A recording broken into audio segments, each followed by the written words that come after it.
headlines sound great, right? Toughest sanctions against Russia since the Cold War. And look, let's not poo-poo them. They are tough in the sense that they hit a lot of different sectors: defense, energy, banking, financial. Key element being the oil industry, right? Russia depends heavily on its oil industry. It needs to get at hard-to-reach oil deposits as its own production sort of tapers off. In the Arctic, in the deep sea, shale gas. It doesn't have that technology. It needs it from outside. So that's where the sanctions in the future could really bite. That said, as one analyst referred to these sanctions come with, both the EU and the US, loopholes that are large enough to drive a couple of giant warships through. And what they meant by that, it sounds a little glib, but what they meant is literally the French Mistral, the naval contract to sell ships to Russia, that's excluded. That's exempt from this. So they're going to probably still get at least one of those warships. The entire Russian gas industry, let me say that one more time, the entire Russian gas industry, perhaps the biggest thing on which Europe relies from Russia, is exempt. They have no part in these sanctions. The sanctions apply to the oil industry and to technology, not gas. Totally exempt. Plus, and we often forget this, Europe does actually buy military equipment from Russia to service things like tanks and other weapons that it purchases.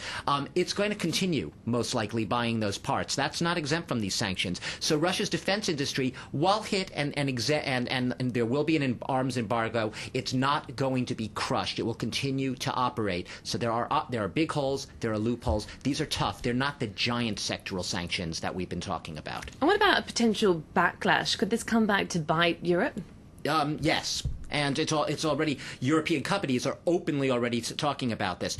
One of the biggest companies targeted by the sanctions is the largest oil producer in Russia, Rosneft. And there are several companies, European ones, with big ties. British Petroleum, BP, has an almost 20% stake in Rosneft. It has said, it's come out and said, we are going to be, and its words were, adversely impacted by these sanctions. You have ExxonMobil, U.S. oil giant. It also has a joint venture with Rosneft to do what? To explore for Arctic oil. That we were just talking about. That's in the sanctions. ExxonMobil can be hit. Beyond the oil industry, car makers, French car maker, Renault, giant car maker, it along with Nissan in Japan, they have a controlling stake in Russia's largest selling automaker, a company called Avtovaz.